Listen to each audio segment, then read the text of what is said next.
अजित पवारांची सभा होणं आणि तुम्ही निवडून आले की मंत्रिपद देतो असा शब्द देणं, यातच बऱ्याचशा गोष्टी आल्या. अजित पवारांचे एवढे जवळचे कसे झाले तुम्ही? ही गोष्ट खरी आहे की दादांचं माझ्यावर विशेष प्रेम आहे हं, आणि माझी सुद्धा दादांवरती प्रचंड निष्ठा आहे. दादांचं मंत्रिपद हे माझ्या दृष्टिकोनातून बोनस आहे. मी निवडणूक मंत्रिपदासाठी लढवत नाही. हं, मी निवडणूक माझ्या मतदारसंघातल्या जनतेचे प्रश्न सोडवण्यासाठी निवडणूक लढवतो.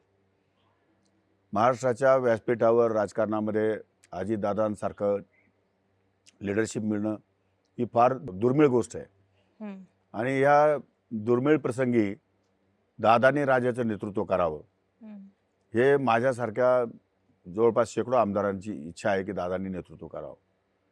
आणि अशावेळी माझ्यासारख्या लढवया कार्यकर्त्यांनी मागे राहणं हे काही मला रुचलं नाही, मला योग्य वाटलं नाही आणि म्हणून मी जाणीवपूर्वक